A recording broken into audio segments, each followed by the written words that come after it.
আসসালামু আলাইকুম প্রিয় ভিউয়ার্স।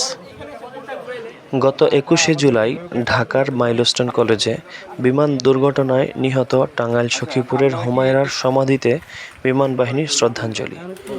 আজ সোমবার দুপুরে সখীপুরের হতিয়া গ্রামের কেরানীপাড়ায় বিমান বাহিনীর প্রধানের পক্ষে সখীপুর নলুয়ার বীর উত্তম সুলতান মাহমুদ ঘাঁটির রক্ষণাবেক্ষণ শাখার অধিনায়ক উইং কমান্ডার মোহাম্মদ আবদুল্লাহ আল মামুনের নেতৃত্বে একটি প্রতিনিধি দল হুমায়রার সমাধিতে শ্রদ্ধাঞ্জলি অর্পণ করেন।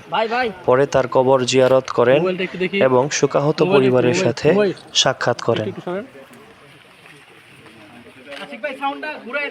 জানেন, আমরা এখানে মাননীয় বিমান বাহিনী প্রধানের শ্রদ্ধাঞ্জলি নিয়ে বিমান বাহিনী ঘাঁটি সুলতান মাহমুদ থেকে আমরা এখানে সমবেত হয়েছি। আমরা সমস্ত দেশবাসীর সাথে বাংলাদেশ বিমান বাহিনীর সমস্ত সদস্যগণ এই দুর্ঘটনার জন্য অত্যন্ত মর্মাহত এবং শোকাহত, এবং